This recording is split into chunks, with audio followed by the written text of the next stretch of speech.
their marriage and their relationship, and perhaps how some of T.I.'s toxic masculinity may have affected their relationship. So I'm interested in seeing that. That'll air tomorrow, which is Monday. Last but not least, woo! Happy 25th anniversary to one of my favorite albums, if not my favorite, Mary J. Blige's My Life. Now, I can't even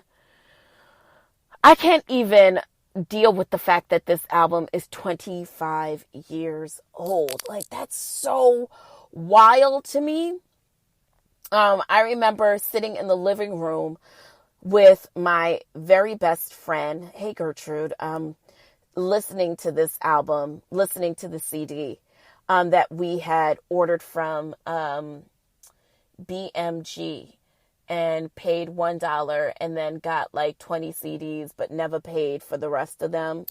Whatever. Everybody did that back then. Remember that shit? Remember when you would order one CD, right? And like then you would get to choose like 15 for like $1 or something ridiculous, and then they would send you all the CDs, which was kind of dope. You know what I mean? You would get all these CDs, but nobody that I knew, except for my brother, actually paid for the subscription. Now, if I'm not mistaken, I think it was like a monthly charge you send in and you get to choose a certain amount. So you pay an initial fee, then I think you pay, I don't remember how it was, but you guys remember that shit. I think BMG was the name of it. At any rate, I'm going off the rails here.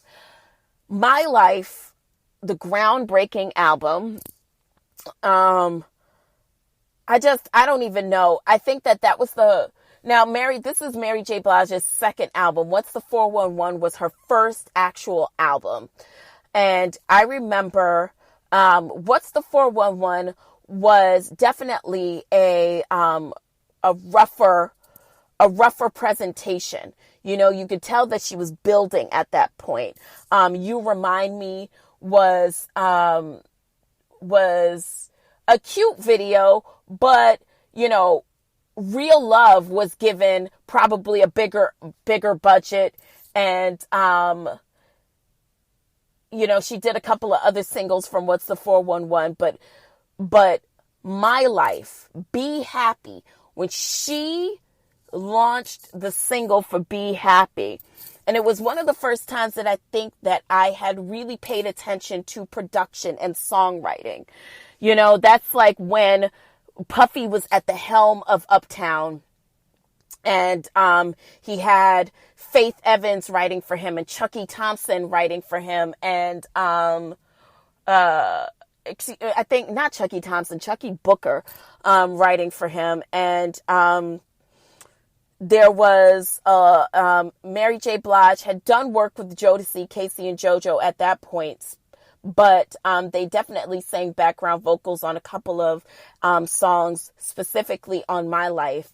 And I just remember Mary presenting at that time to be very sad. Like she just, it seemed like she was going through a lot, you know, and the album gave you everything. The album to me is entrenched in gospel.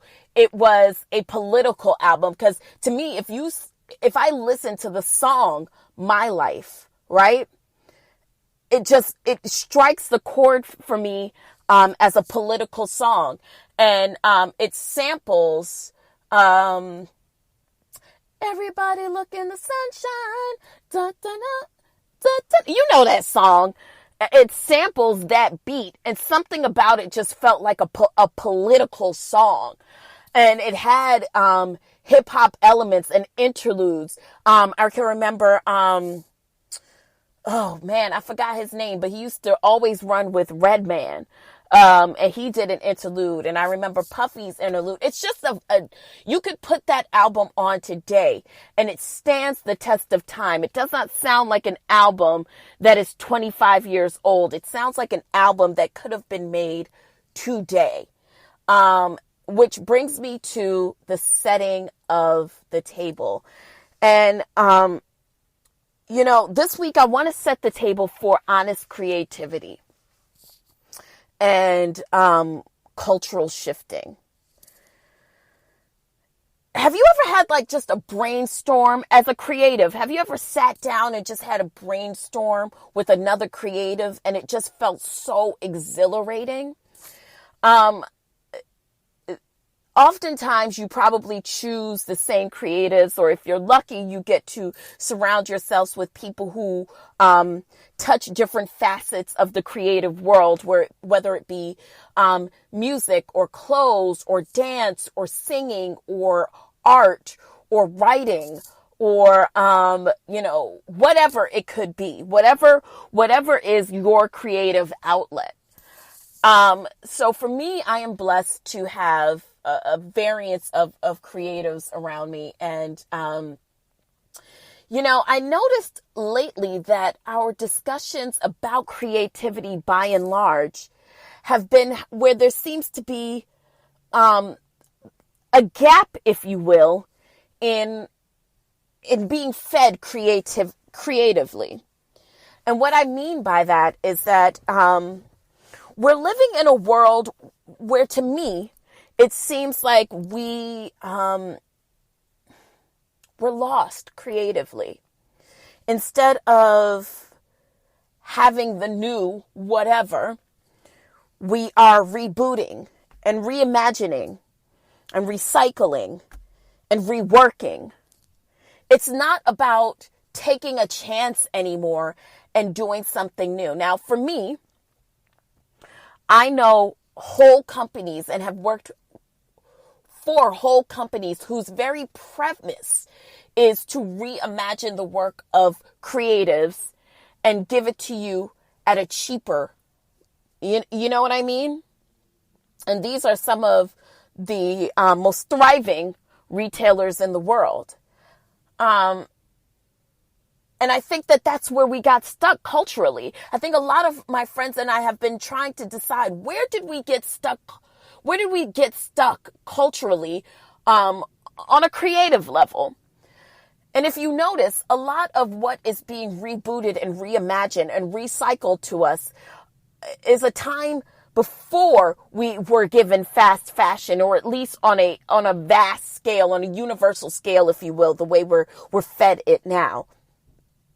Everyone's looking to the 90s for their sitcom ideas, for their movie ideas, for their music ideas. Shout out to people who are taking a chance creatively and doing things that perhaps aren't necessarily popular, but they're taking a risk. I hear a lot of people say, even for instance, I'm just so fed up with slave movies. I watched this week on Netflix with my mom. I watched American Son starring Kerry Washington. And it was a movie, if you will, situationally about racism. And it was a movie that was told from the perspective of a very much today. And I don't want to give it away, but what I will say is it was very reflective of something that could be happening today. A story ripped out of the headlines right now. And I think I respected the movie, even though it was being told about something that we've heard the story from. We are completely immersed in the story of cops shooting unarmed black people. I mean, every day we could hear about police brutality towards people of color. Every day the narrative is being told to us. Every day we are being completely immersed in it. But there was something different about the way that this movie was told, the perspective that it was told from. It was told from a responsible perspective to me, not just from the perspective of they did it and they were wrong, but also from the person on the other end and how they could be feeling, to be on the receiving end of the you are wrong. And then also told from the perspective of a parent and also told the perspective of a black woman, and also told the perspective of a white person in living in this world simultaneously as all these things are going on and the emotion behind all of it. And I think that's why the movie is a must see, in my opinion, because it dared to tell the story from perspectives that we don't oftentimes hear. So I appreciated that. I think that that's a lot of the reason why we latch on to shows like Insecure that tell the story of a modern day black person, modern day millennials, 20 somethings, 30 somethings. Black people are oftentimes not painted in that light. I mean, if I could be honest, I think the last time I really felt a kinship to a cast of black people in a modern day being told or telling a modern day story was probably Girlfriends. And I think that that's why the show is still so important. And I think that that's why Insecure, I think that's why a lot of black people and a lot of creatives, period, hold on to Insecure, because it's all we have that tells the story of a modern day us. And I think that a lot of times this is why people are so upset with some black people who stand in areas of power and who have the ability to bring other black people with them and bring other people of color with them, who can then expose who we are in a very modern way on different levels. Sometimes it feels like instead of doing that, they settle into what their perspective is in terms of creativity, and, you know, don't allow to make room at the table for other black creatives, if that makes sense. Did any of you guys go and see Queen and Slim? I have not gone to see the movie yet, but I've heard some mixed reviews, but mostly positive. And I want to believe that one of the reasons why this movie and this art is going to be so special, it will be because it's being told on a level of modern day black, of modern day people of color, of a specific age, you know? All of this brings me back to creative intention. And I think that this also brings me back to the place of brainstorming. And when you creatively brainstorm with people, and who are you creatively brainstorming with? And what does that even look like and mean? And as you and I, one of the things that I pride myself in on this show is being conscious and mindfulness, even as it pertains to creativity. And so this made me want to question my own creative process and the intention behind it.